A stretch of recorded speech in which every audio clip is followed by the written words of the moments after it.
Well, good afternoon and welcome to A Reason for Hope. My name is Adrian Van Vactor and I'm filling in for Sean Richards for Apologetics Monday. He's a little bit under the weather today, so I'll be taking over. It was kind of a last-minute thing, so I think I have an interesting topic to talk about, maybe revisit some very foundational apologetic approaches and truths. But if you're new to A Reason for Hope, this is a weekday Bible answer program where we take questions from our live stream audiences about the historic Christian faith, about the Bible. Can we have good reasons for believing that God is real, that there's more to life than what we see, hear, taste, touch, and smell? How do I interpret the Bible? How do I apply it to my life? How do I become a better person? Those are all the kinds of questions that people ask here on the program for the last many, many years, since 2001, since the program started as a radio call-in show, and then it went online, where now it's really strictly an online podcast where it's off the cuff, taking questions from people from the interwebs. We live stream to multiple platforms. You can catch us on YouTube. Our YouTube channel is A Reason for Hope, or you just go to our channel, which is youtube.com/@AReason4Hope.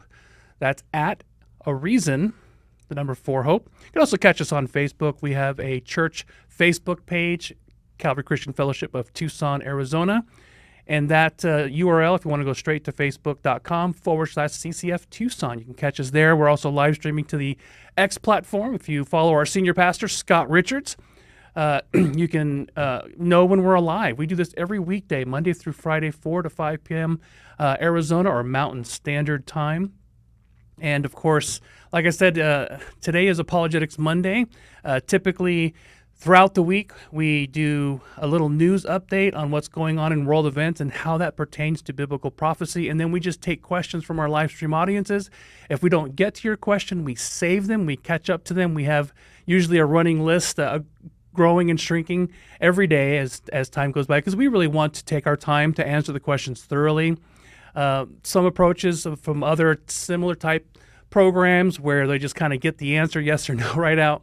And we really take time, and especially if it's a question that we've not had before, which is rare because they have been doing it for a long time.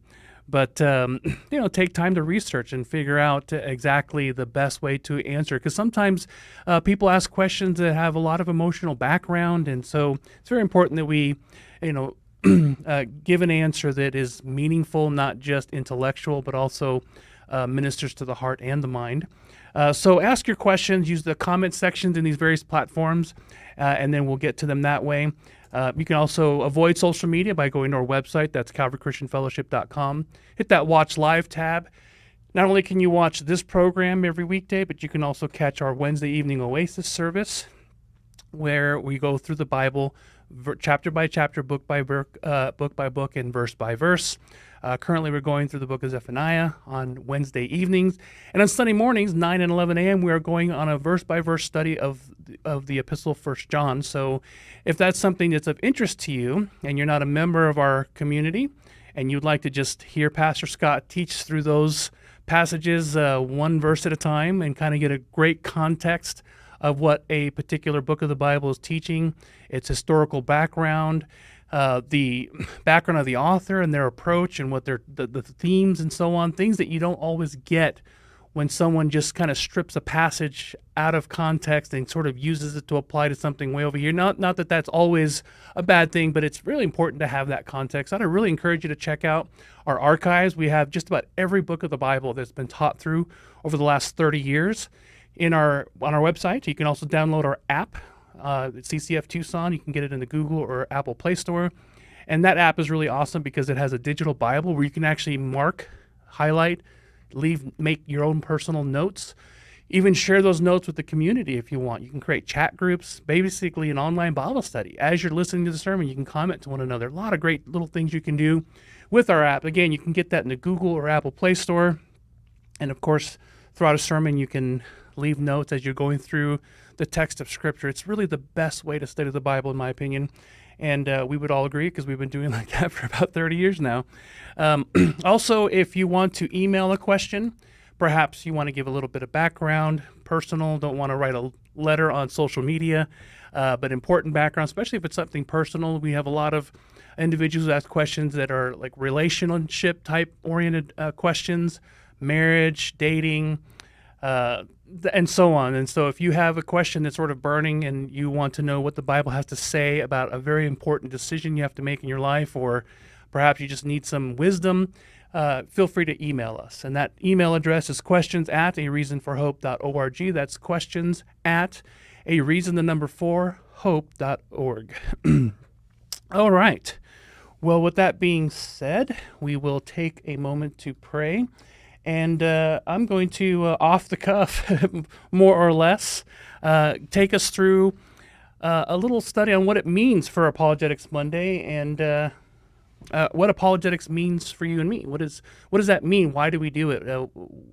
Why do we call it apologetics? And why do we focus on one topic on Mondays and kind of give it exhaust? Oh, by the way, if you do have a question today, I forgot to mention, on Mondays we do take questions, but typically relating to that topic of that Monday. So today we were going to do the historical evidences for the existence of King Hezekiah, but we will shelve that for next Monday because Sean did a lot of research on it, and I read through it. I was going to play sort of not the devil's advocate, but kind of bounce questions off if I were sort of in the seat of a skeptic, but because Sean's out today, we're going to shelve that and do that when he's back on the next Apologetics Monday, which hopefully will be next Monday. But let's pray. And if you don't mind joining me, I'd really appreciate it. Lord Jesus, thank you so much that we have the ability, the technology to communicate. I'm in a room by myself, and I can communicate with people literally all over the globe who have an interest in asking the same kind of questions that we all ask.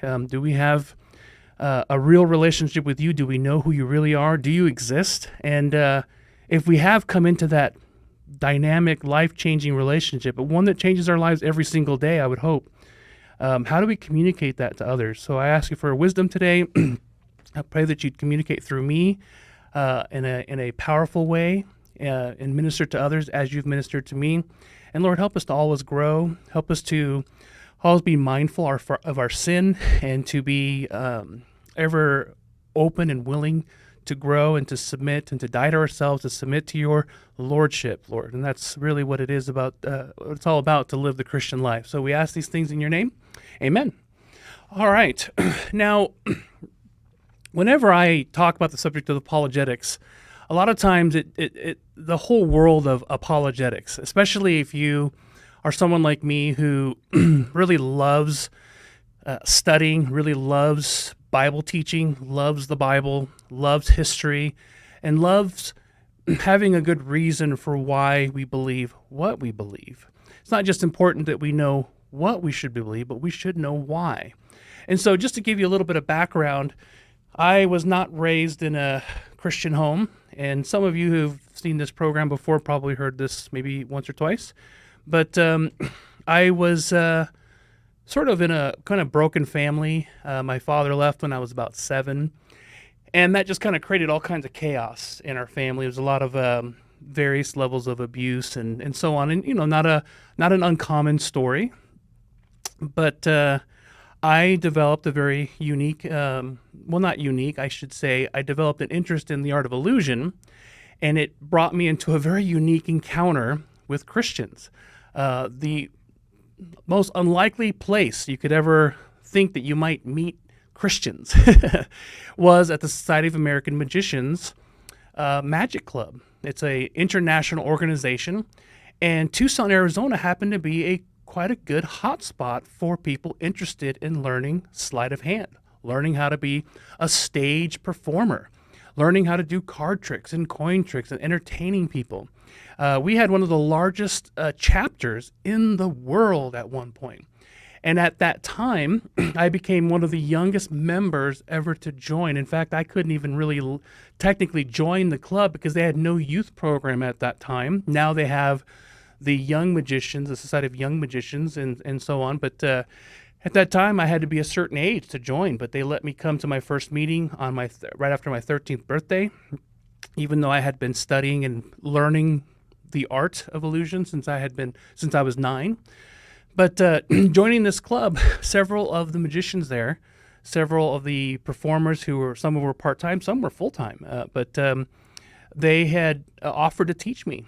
And I remember one individual, he said, I'm not going to call you. You got to call me. And he wanted to kind of, if I really wanted to learn, I had to pursue, I had to want to learn more.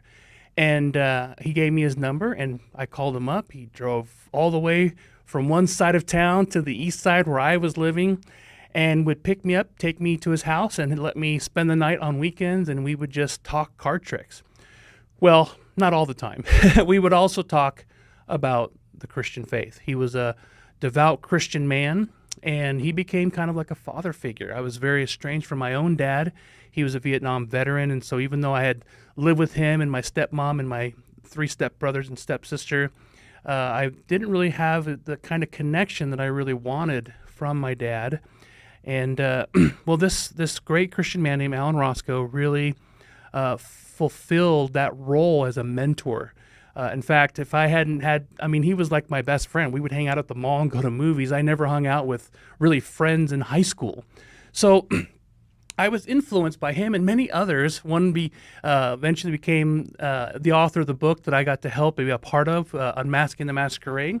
In fact, I'll put a little screenshot of there, a little plug. But if you're interested in the book that he and I wrote, his name is Rod Robison, and another colleague of ours, the 3 of us wrote a book called Unmasking the Masquerade, where 3 illusionists investigate deception, fear, and the supernatural. You can catch that book at faithsearch.org/UTM. You could also just go here to, if you are here in Tucson and you want to just come to the church, Calvary Christian Fellowship of Tucson, we have copies here in our bookstore. You can check it out. But it really sort of encapsulates that transition in my life. I became a Christian. Alan baptized me.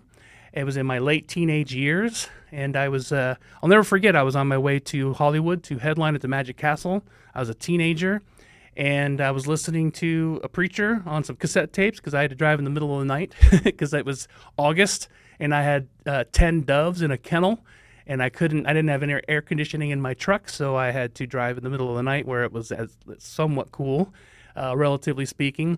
Anyhow, I was cut to the heart by the Holy Spirit. The Lord just called me to faith, and it was really convicting. But later on, I began to be a part of a large illusion ministry called the Andre Cole Magical Spectacular with Campus Crusade for Christ International, evangelism ministry sharing the gospel with tens of thousands of people every month across the globe. It was a really unique experience, and I began to wonder, well, how do I know that I didn't get duped? How do I know I haven't been deceived by this magician guy who maybe was well-intentioned, but how do I know that Christianity is true? So I went kind of on a quest. I wanted to have answers. I already knew what I believed, or at least generally speaking, I had that foundation of God, faith, Jesus. But I didn't know why I believed. And so that really is the role of apologetics, is giving a defense, an intellectual defense for the historic Christian faith. You know, as the Bible says in the Old Testament, God calling humanity, come, let us reason with one another. What I discovered about faith during that very critical transitional time, those very formative years of my faith, was that faith was reasonable. It wasn't something you check your brain at the door. It's not meant to be emotional. In fact, I was just at a summer camp and I taught 3 myths about faith. And one was that faith is without facts, without reason, that it's a blind leap, and that it's based on emotions and feelings and subjective. And that couldn't be further from the truth. The Bible teaches a very different picture of what faith ought to be. So with that background in mind, I want to kind of share, and maybe I'll have some time to even use a couple of examples, but share how apologetics, how that tool plays out in real life when I am conversing with others about the faith. And usually when you're trying, and what you're really trying to do when you're using apologetics is you're trying to give people reasons for the faith that you have.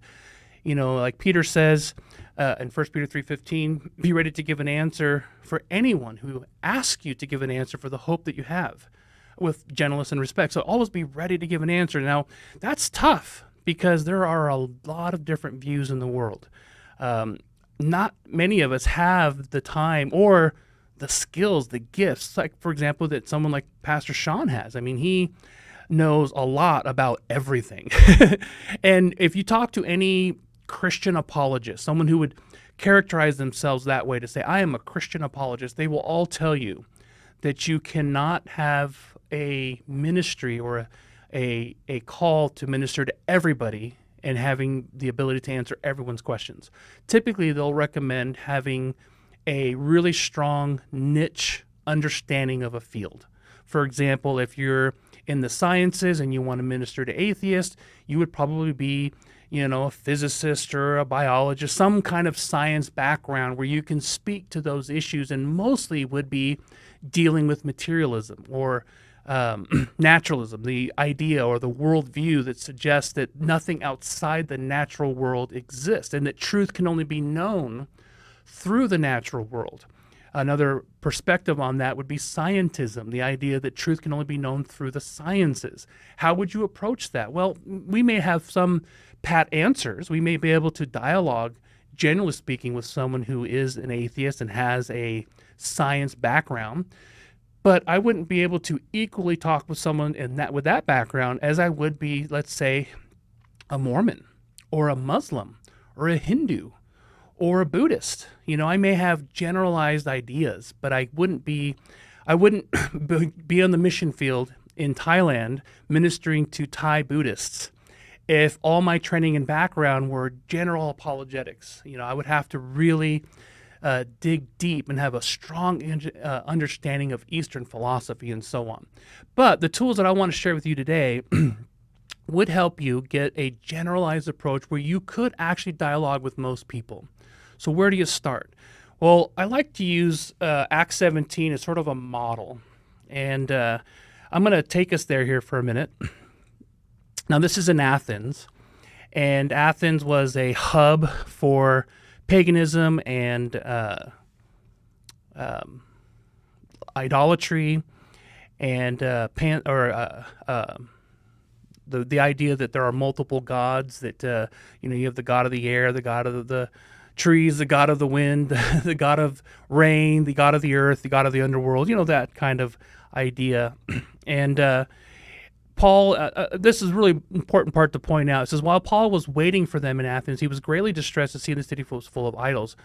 And here's one thing that I want to point out. Verse 17, this is chapter 17 in the book of Acts. He says, so he reasoned in the synagogue with both Jews and God-fearing Greeks. These are Greeks who had a sense that there was a creator, that we're not here by accident, we're not autonomous to the spiritual or the supernatural realm, that there is accountability to an actual creator, as well as the marketplace.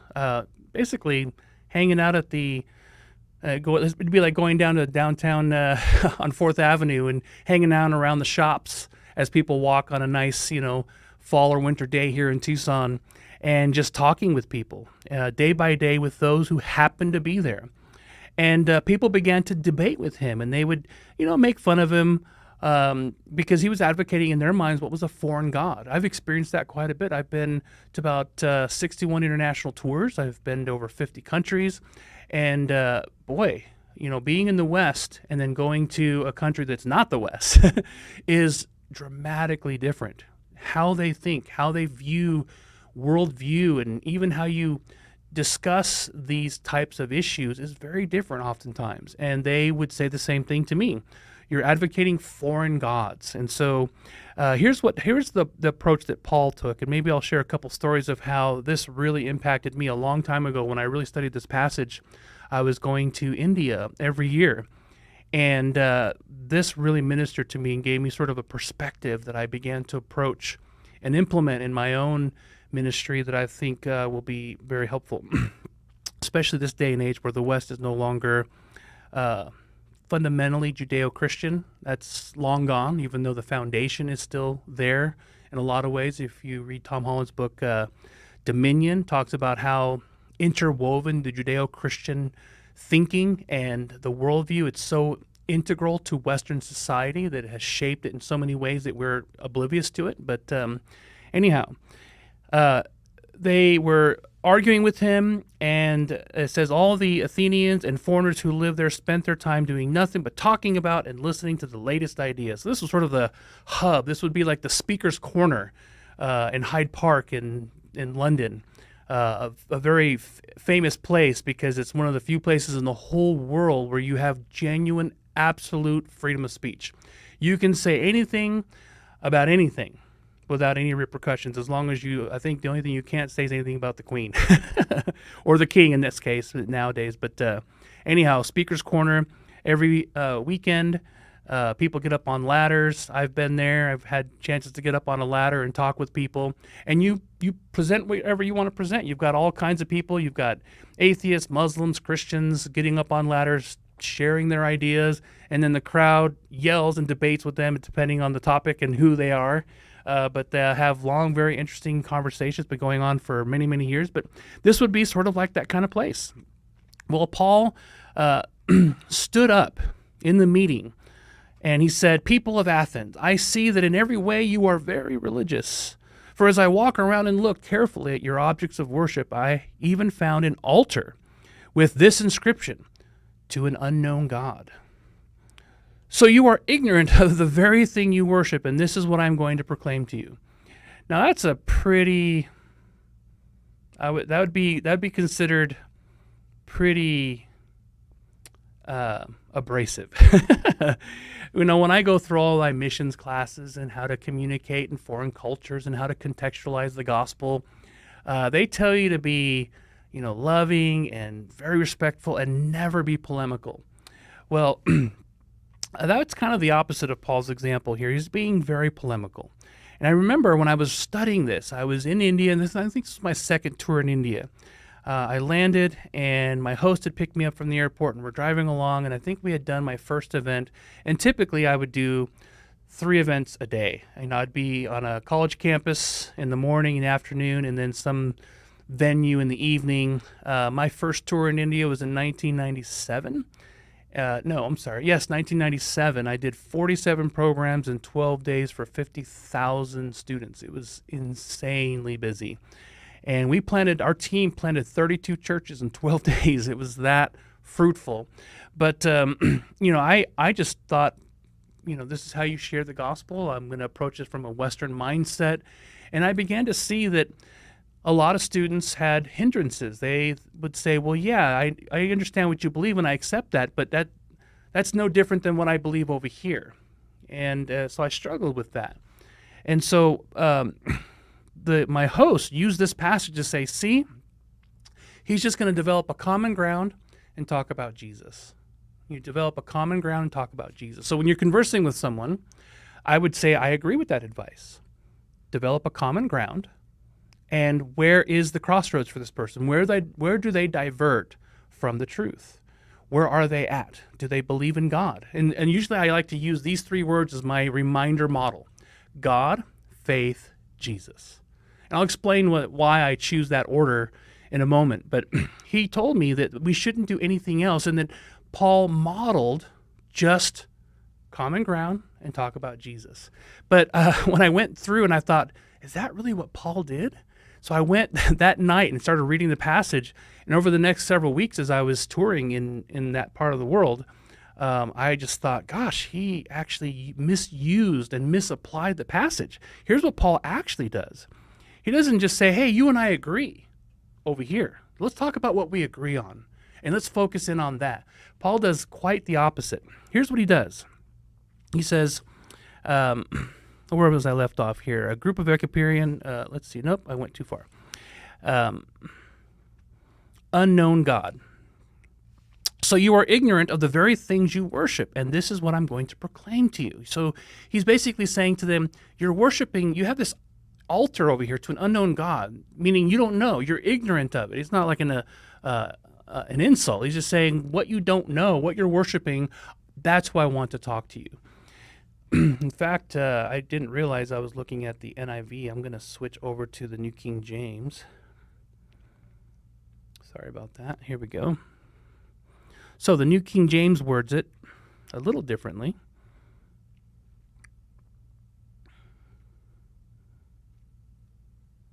Or not. Now, let me give you a little background, too. When I first started traveling in India, I came across a unique individual named Sayath Sai Baba. He claimed to be the reincarnate Jesus. And in fact, I'll show you a little slide of his that I have here somewhere. There he is right there. Yeah, this is a unique fella. He's deceased now, but Sayath Sai Baba, he claimed to be all the gods of all the religions. He even claimed to be the reincarnate Jesus Christ. So Sayath Sai Baba was a guru. And funny how I came across him. I came across him at two different occasions. Once, when I first heard about him, was in South Asia. I would perform in my show and talk about Jesus, and then I would hear people whisper Sai Baba, and then students would come up to me after the program and say, "Yeah, you're talking the same. Sai Baba does the same things." And so I found myself with a dilemma.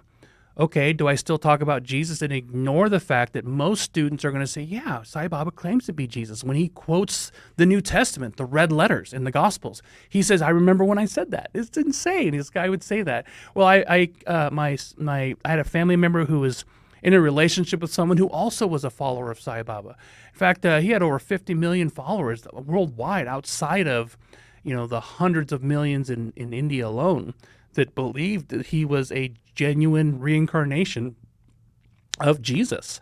He claimed to be all the gods of all the religions. Well, how did he prove it? He did, quote unquote, miracles. He would produce things from thin air. He would make jewelry appear and so on.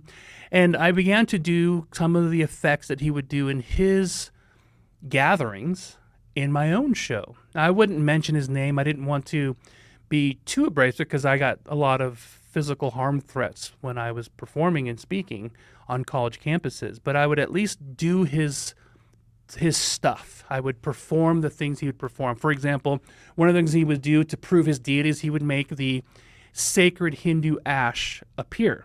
It's called Vasma or Vibhuti. He would make this stuff appear from thin air. In the Hindu faith, they consider sacred or even divine certain creatures and animals like cattle, like cows, are divine beings. They're holy.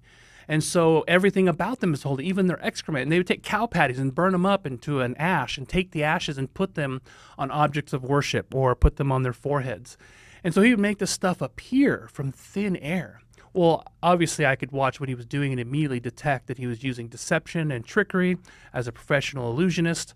And so I would duplicate and improve upon the effects that he would do. And I could hear students like in the audience saying, Vasma, Vasma, Vibhuti. And then I would give a disclaimer and say, everything I do as an illusionist is just trickery. It's just for entertainment. It's all based on science and technology and sleight of hand and deception. And there are many people in the world who use these techniques to claim that they have supernatural abilities and powers. And I'm telling you, they do not. And I would offer what's called the Magician's Challenge. Every program I did this in South Asia. I would say, if there's anyone you know who claims to have supernatural abilities, show me what they can do. Not only will I explain to you how they're doing it naturally and not supernaturally, I will perform it myself and potentially even better. Well, I rarely got any challenge, but this was one of them, and so I performed it. I also got a challenge of doing what's called the psychic surgery. I got a call from some colleagues in Campus Crusade and said, hey, this is a big deal in South Asia. Can you come and debunk it? And so psychic surgery is this idea where if someone's ill, they lay you on the table and they perform surgery with their hands psychically. They pull up your shirt. They reach in, it's kind of gross, a little bit of red stuff and tissue being pulled out of your belly, and it looks like they're reaching right into your tummy, and they just wipe you down and you get up. It's like a couple minutes long, and then you go away and you're healed. You're quote-unquote healed.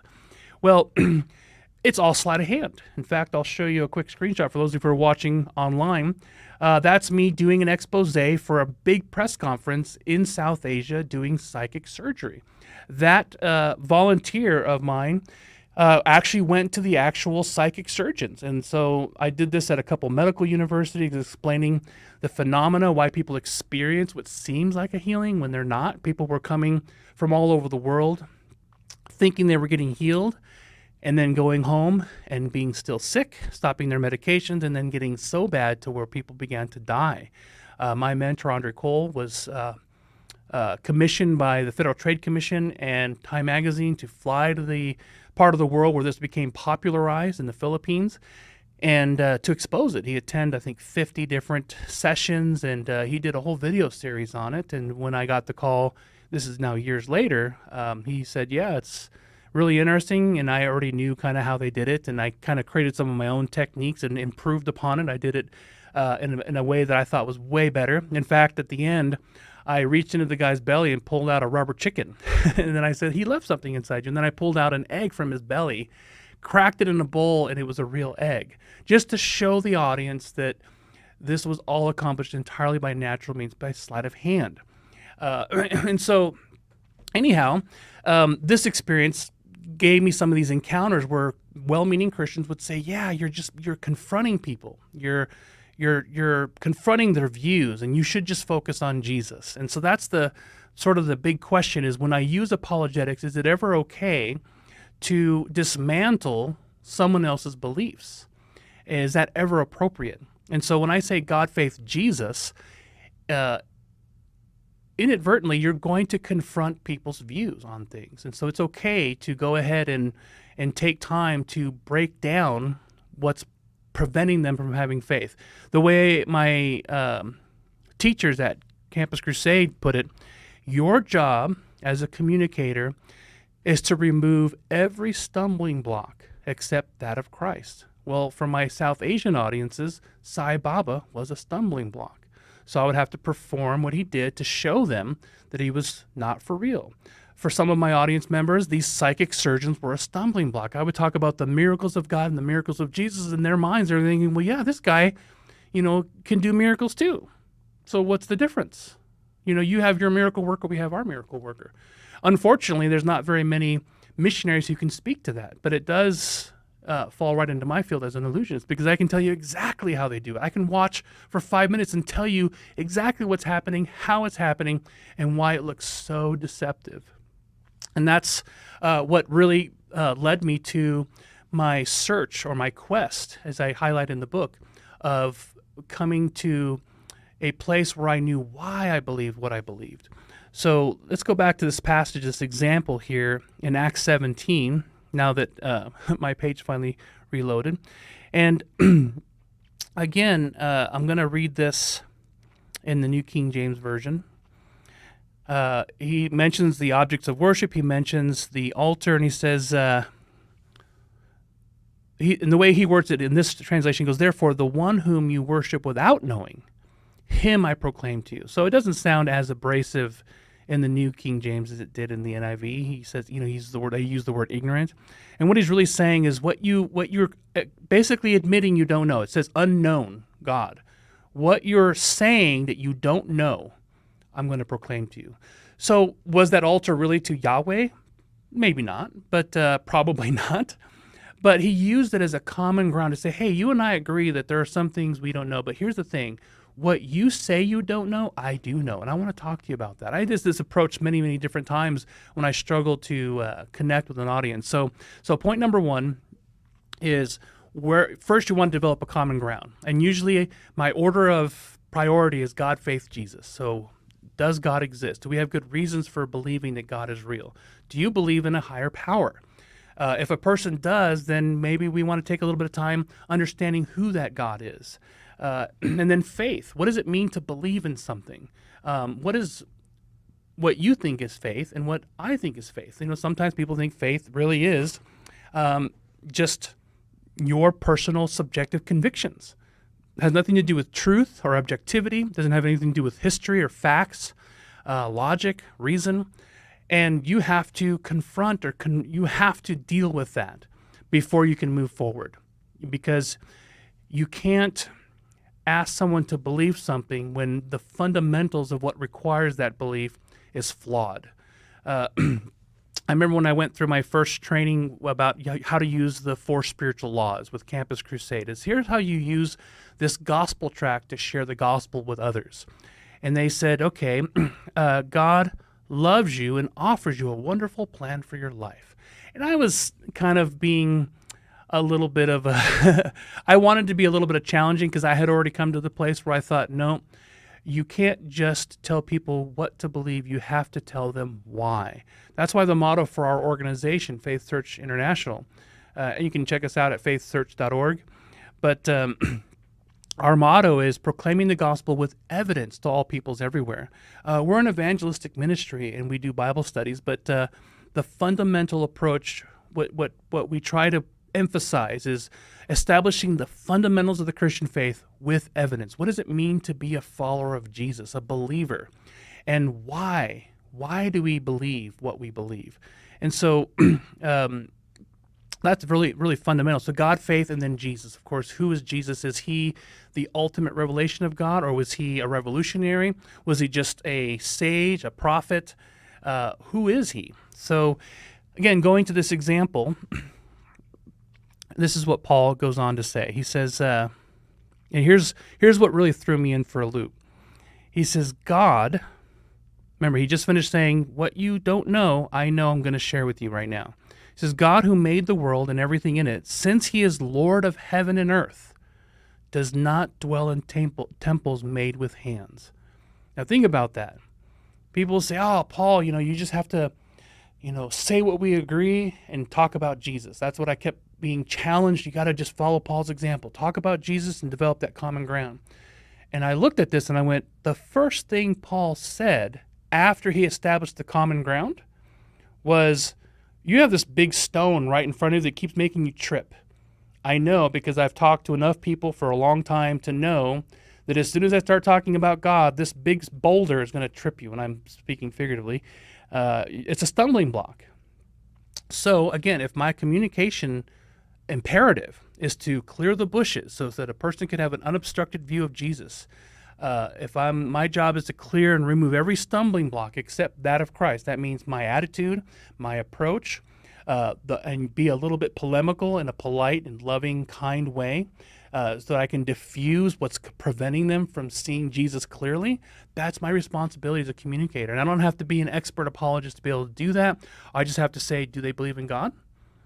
Do they have a proper understanding of faith? And who do they think Jesus is? It's really actually quite simple. You could talk to a Hindu and say, well, who is God? Their definition of God will be very different from yours. So you can talk about, well, who is God? What does it mean to be God? What does the word God mean? And you can dialogue on that level.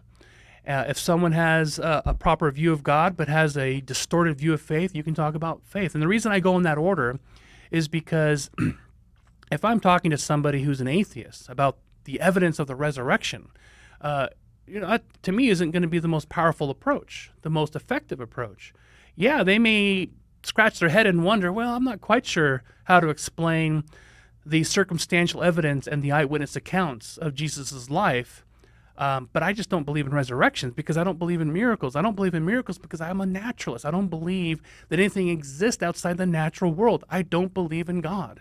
So I can't believe in miracles. I can't believe in resurrections. It doesn't matter how overwhelming the evidence is. You can't convince me. So my approach usually is I meet people where they're at. So if someone is struggling with theism, I'm going to address that. I think that Romans 1 is far more important dealing with someone in that world. And when I say Romans 1, I mean using what Paul says. He says, since the creation of the world, his invisible attributes, his eternal power and divine nature have been clearly seen, being understood through what has been made. Wait a minute. God can be understood to a certain degree through what has been made, nature?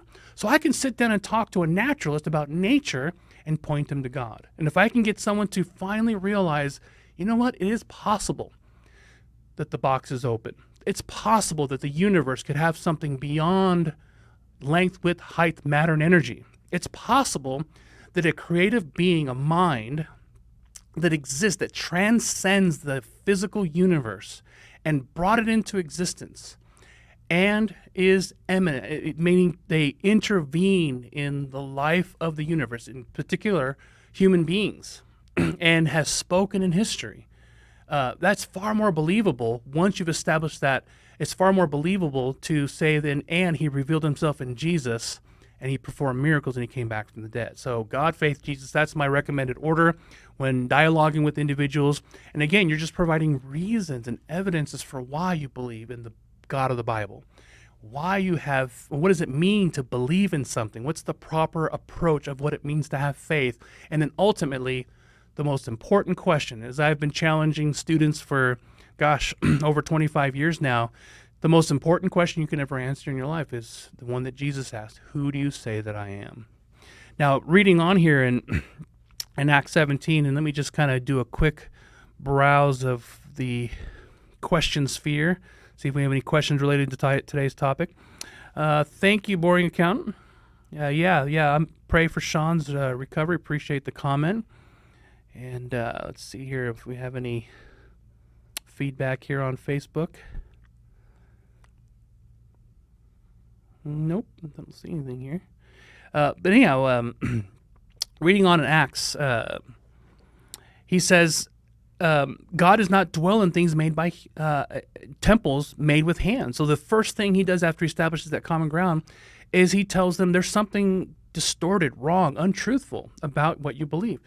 God, the Lord of heaven, the one who created all of it, doesn't dwell in things made by human hands. He doesn't dwell in temples. He doesn't exist that way.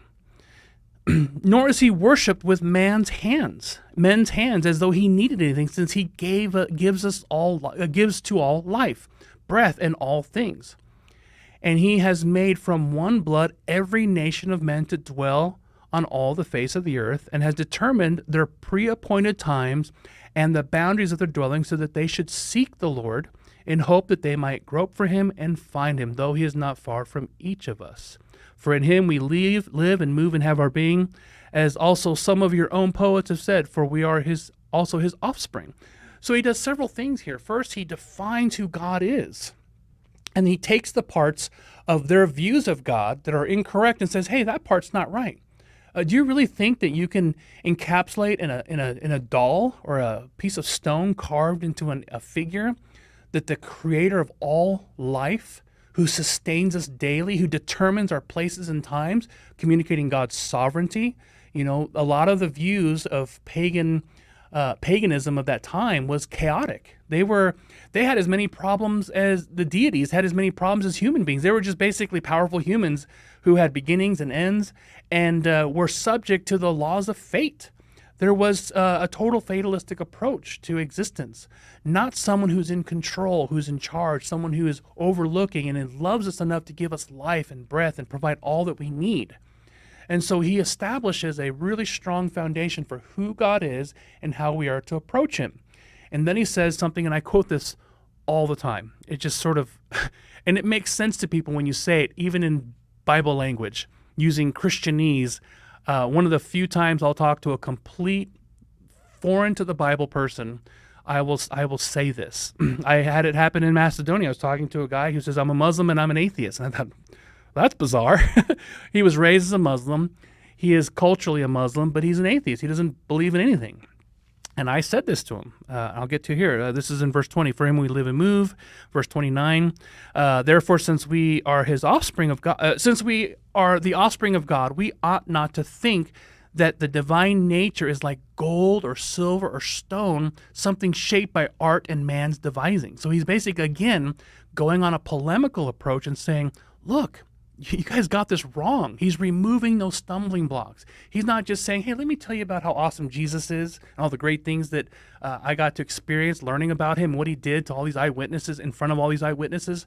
He went on to say things like, hey, look, you guys have really missed the boat here. You need to take this stone and move it out of your way and come with me.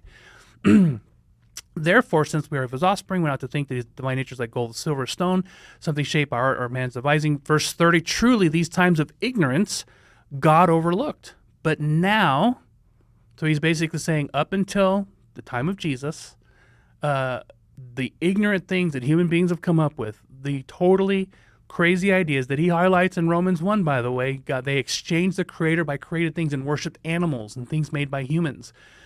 Nature. He says, God is now commands all men everywhere to repent, to change their mind, to turn away from these wrongful ways of thinking, the stones that he was removing just in the previous couple of verses. Because he, and here's the important part, he has appointed a day on which he will judge the world in righteousness by the man whom he has ordained. He has given assurance of this to all by raising him from the dead. So he starts by establishing a correct understanding of who God is, and then how we ought to approach him in faith, and then goes to the very end, Jesus, the one whom then now the evidence for the resurrection is potent. Now it's relevant. Now it's useful. And so if you're talking to an atheist, I would recommend not starting with the idea that, well, what do you think of Jesus? I mean, he came back from the dead. I would start with what life really is like without God. When I teach these presentations, I'll do a presentation that my mentor, Dr. Don Byerly, the founder of our ministry, Faith Search International, would often do. He calls it the fingerprints of God. And one of the first things we do in one of our studies, another one called Discovery, is he says, he calls it search for meaning and purpose. And he gives this really great little illustration of what if nothing existed and we put something in there like dirt. What would be the purpose of the dirt? If nothing existed at all in all of reality, just dirt, what would its purpose be? And then you get the audience to shout out, well, you can do this with it. And sometimes someone will say, grow grass, and he'll put some grass on the screen. Now there's dirt and grass. Now the dirt has purpose. Purpose is to grow grass. Well, what's the purpose of the grass? People scratch their heads. Well, to play golf. There aren't any golfers. And then finally someone will say, well, to feed animals. And he'll go, yes, what kind of animals? Cows. And he'll put a picture of a cow up there. And he'll say, what's the purpose of the cows? Steak. Well, who's going to cook the steak? There's nobody there. The cows don't have a purpose. People, you need people. Now everything has a purpose. People can enjoy the dirt, the grass, and the cows. They can have food. They can enjoy its aesthetic value. Now they have the kind of intellect that can actually do things in this. But what's the purpose for the people? And the big answer is no, there isn't anything. And he points out the reason why there's no ultimate purpose for everything inside our little mock creation is because it's finite and dependent. Everything is dependent on the inside, and everything's finite. Everything has a beginning. So if that's the case in our real world, then no one has genuine meaning, purpose. There's no purpose giver. There's no genuine objective morality because there's no moral lawgiver. And life has no sanctity because there's no value giver. There's nothing giving life value. And so by starting here and showing the person who's struggling to believe in God, or the agnostic or the atheist, by saying, look at what your reality is like. You have no basis for having any genuine purpose to your life. As Nietzsche said, if man's end is nothing, he is nothing. You have no basis for objective moral values. That means you can't condemn any heinous act in history or in modern day that's acceptable by other cultures or other peoples. So when the more traditional ancient Hindus would do this practice of burning the spouse, burning herself alive, and I can't remember all the details of the background, but you can't judge that. You can't have Nuremberg trials. That's what it was, a different culture, a different country, their own views. Yeah, they went to war with everybody, but you can't judge what they did. Because you're suggesting that there is a moral law that applies to all people, all places, all times, and that's not the case if there's no moral lawgiver. There's no objective standard. And then thirdly, how can I say that a baby and a squirrel and an ant have different values, or a puppy, based on what? Why is a puppy less valuable than a baby, and why is an ant less valuable than a squirrel? I can't say that. Based on what? Says who? If there's no creator. And so you're just pointing these things out and establishing that idea that based on your worldview, these are the consequences. This is the reality. These are the consequences. Ideas have consequences. But if God exists, and then you present the reasons for why God exists, then you can approach it that way, and you can build a foundation for Christian faith. So moving on from what Paul's example, let me give you a couple applications. One of the things I like to do when I'm sitting down with someone is just establish that common ground. I'll say something along the lines of, let's say you get into a conversation and you're thinking, okay, I've read enough books on apologetics, and I really want to just get into good debates and show off how much I know. Probably not a good approach, but if you do get in a conversation, I usually say, if you find a place where usually someone will make a comment, because people love talking about what they think. And so it's really easy. And you just ask a lot of questions. Oh, really? Are you a churchgoer? I like to do that a lot of times. I'll say, hey, are you a churchgoer? Because they'll ask me what I do, and I say, oh, well, I'm an entertainer. Oh, wow, that's interesting. What do you do? A musician or something? No, I'm a magician. Oh, wow. How do you do that? Do you do that full time? How do you make a living doing that? And I say, well, I'm actually kind of a missionary. I'm an entertainer, but I'm also, picture Billy Graham and David Copperfield, but not as good as either one. And when I say that, people immediately get what I'm talking about. And it doesn't matter what your vocation is. You can talk about your life and tell people what you do and say, yeah, my family goes to church. And, right away you can gauge a person's reaction based on that alone. Are you a churchgoer? And then boom, whatever they say will fill in all the gaps. You just let them talk and ask questions. Oh, wow, that's interesting. How long have you been going to synagogue? Or how long have you been going to the Mormon temple? Or whatever it might be. Or why did you stop going to church when your parents, when you moved out and went to college and all that? What happened with that? And then just let them fill in the blanks. And then I always ask two questions. I'll say, well, I'll ask this question first. Wow, that's interesting. Did you arrive at that, and if the debate starts rising, did you arrive at that for intellectual reasons, prejudicial reasons, or emotional reasons? And what that does is it causes the person to think, oh, yeah, well, the reason I believe X, Y, Z, most people don't think it through. And most people will say, if they answer honestly, a little bit of all of it. Some people be really honest and say, well, I'm probably prejudicial because I had a bad experience. Someone rubbed me the wrong way, the wrong time, and now I don't want to have anything to do with it. I meet a lot of people like that. Rarely do they say for intellectual reasons. But if they do, you say, wow, what? And then you just ask people to lay that out, and you start where they're at. If they're an agnostic or an atheist, you talk about God. If they believe in a creator, but they're lost at, I don't think anyone can really know. I don't believe in organized religions and so on. And I'll say things like, well, does that mean we should believe in disorganized religion? I don't know what that means. You just ask a lot of questions to clarify. And then go from there. And, that's kind of my approach, God, faith, Jesus. Let me give you an example of one of my presentations. I think this would be kind of fun. When dealing with the subject of miracles, let me take you to this little trilemma. You've probably heard of C.S. Lewis and his Lord, Liar, Lunatic trilemma. Something that he would ask. He would say, okay, well, who, that very important question, who do you say that I am, Jesus asked. And C.S. Lewis would say, well, he could be the Lord. He could be a liar or a lunatic. He could be a crazy person. And I have kind of readapted that. I liked it. It really impacted me when I first read that use of that in Josh McDowell's book, More Than a Carpenter. So I think the first time I read it.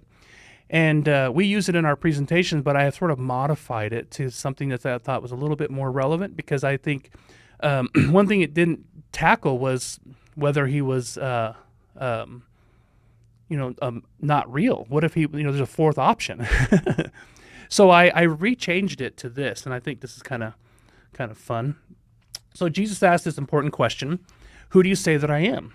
And there are only two options in my opinion. And I think this is pretty clear from what Jesus said. In fact, C.S. Lewis said that, Jesus only gave us these options. He didn't leave it open to anything else. You can't say he was a good moral teacher or just a prophet because he didn't make those claims. So we have two options. Jesus is an ordinary human person or he's God come from heaven. Now, if Jesus was, just for the sake of argument, an ordinary person, then we have an option. Either people lied or Jesus lied. Now, if people lied, he's a myth. Something like not Santa Claus. I don't want to say Santa Claus, but because he's a real person in history. Just a lot of the things we believe and celebrate around the Christmas time, especially for kids and commercials and movies and so on, has been mythologicalized. I guess is that the real word. And so, what skeptics will say is that the Jesus of history is not the same as the Jesus of faith. What you believe in church is not the real Jesus. That's sort of a later on made up Jesus.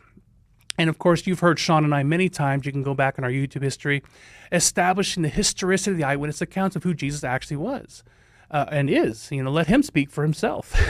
And so you can rule out the Jesus is myth idea by just looking at the historical record, by looking at the manuscript evidence for Jesus' life or the eyewitness accounts. You can look at archaeology and find just proof after proof after proof that Jesus was a real person, made the real claims that the eyewitnesses said that he claimed. And you can even read skeptical New Testament scholars like Bart Ehrman, who would agree with just about everything that we would say about Jesus, other than the fact that he came back from the dead. He would even say that, yes, the disciples gave their lives for what they believed and what they saw something. He would admit they saw something. I don't think they saw a resurrected Jesus, because why? He doesn't believe in miracles. Because he's agnostic. He doesn't really believe that there is a creator. He has a hard time believing that God could possibly exist because of the problem of evil. And I document this in my book, Unmasking the Masquerade. But but as far as historicity, yeah, this is who Jesus was. He really made these claims. He really was executed on a Roman cross. And his disciples really, really saw something. And they really believed that Jesus had come back from the dead. And they gave their lives for that belief. And there was an empty tomb. All these facts are true. Now, if that makes Jesus not a myth, that meaning that the Christ of history is the Christ of faith, well, we rule that out. There's only one other possibility, and that is that Jesus lied. Now, Jesus could not, with my background as an illusionist and coming across people like Sai Baba, Jesus could not have possibly just lied and made it up without being a magician, which is why I like to say the trilemma in this way. Myth, magician, Messiah. And so I'll ask people, when I get to that Jesus moment, God, faith, Jesus, well, who is Jesus? He asks you that question. Who do you say that I am? And these are the possibilities. He's either a myth, people lied about it, someone somewhere made up the story. Well, we can rule that out. Historicity, historically speaking, that's just not an option for us. Well, then Jesus must have lied. Well, he couldn't have just said he was God. He had to have done something to convince people to give their lives. So he must have duped them. So the only possible conclusion is that he must have been like the Chris Angel of the first century, the David Blaine or David Copperfield of the first century. He must have somehow come up with clever ways of tricking people. And during my quest, I went and looked at all these different miracles Jesus performed and could not explain them from the perspective of a magician, which led me to the conclusion that Jesus had to have God come from heaven and been the Messiah. Well, anyhow, that's how I typically approach and how I use apologetics when I'm talking to people. I hope it's been helpful. We'll be back with our regular time tomorrow. Have a great evening. God bless you. You've been listening to A Reason for Hope. Thank you again for joining us as we continue our journey through God's Word, one question of the heart at a time. Until we meet again, we would love to connect with you. You can text or email your questions to questionsforhope@gmail.com. You can also find out more about our ministry at calvarychristianfellowship.com. And be sure to join us next time on A Reason for Hope. A Reason for Hope is an outreach ministry of Calvary Christian Fellowship in Tucson, Arizona.